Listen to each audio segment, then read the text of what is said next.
आता बातमी आहे महायुतीतून। महायुतीमध्ये भाजपचा वेगळा झेंडा आहे का असा सवाल उपस्थित केला जातोय, कारण उदगीर विधानसभेच्या जागेसाठी भाजप कार्यकर्ते आग्रही आहेत। भाजपला उमेदवारी न दिल्यास नोटाला मतदान करण्याचा इशारा देखील दिला जातोय।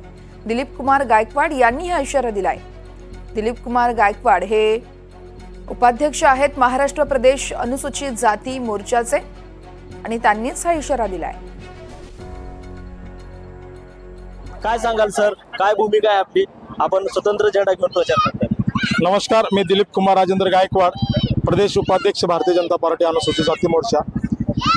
उदगीर जळकोट विधानसभा मतदारसंघ हा भारतीय जनता पार्टीचा बालेकिल्ला मानला जातो।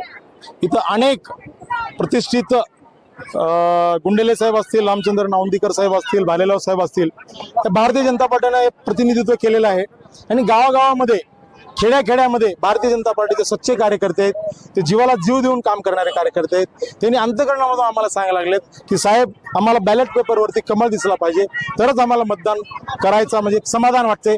निश्चितपणे तुम्ही प्रयत्न करा, श्रेष्ठीला मागणी करा की भारतीय जनता पार्टीची जी श्रेष्ठी आहे, आदरणीय बावनकुळे साहेब असतील, देवेंद्रजी साहेब असतील, तिथून आम्ही तुम्हाला इथून पाठवतोय, तुम्ही जावा तिथं, त्यांना म्हणा, त्यांना सांगा, त्यांना विनंती करा की ह्या मतदारसंघ हा भारतीय जनता पार्टीचा आहे आणि भारतीय जनता पार्टीचाच उमेदवार दिला पाहिजे। आणि निश्चितपणे हे भारतीय जनता पार्टी जवळपास 50 ते 60 हजारांना लीड न जिंकून येईल असं मला प्रामाणिकपणे मत वाटतं। पक्षाकडे आपण काही मागणी केली आहे का, हा मतदारसंघ भाजपकडे यावा?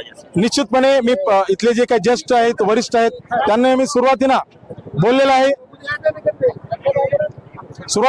की साहेब, पक्षाचं काम मी आता जोमानं सुरू करणार आहे। मी एक LED स्क्रीन लावून मोठी गाडी घेतलेली आहे आणि त्या मोदी सरकारच्या आपल्या जे काही योजना आहेत ते गावागाव सांगण्याचा प्रयत्न करत आहे। आणि अनेक ज्या गावामध्ये गेलो त्या गावामध्ये उत्स्फूर्त भारतीय जनता पार्टीचे उत्स्फूर्त कार्यकर्ते आहेत। ह्या जेवढ्या योजना आहेत ते लागू झालेल्या आहेत, त्यांचा फायदा झालेला आहे जनतेला। ते स्वतः अंतःकरणामधून बोलतायत की आम्ही भारतीय जनता पार्टीचे कार्यकर्ते आहोत।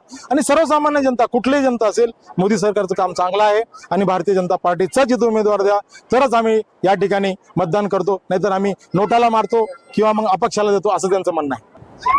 एकूण जर पाहिलं तर लातूर मधल्या जे विधानसभा जी आहे त्यावरती आता भाजपनं जे आहे स्वतंत्र झेंडा हाती घेतलेला आहे आणि आता कार्यकर्ते जे आहेत ते आता गावोगावी जाऊन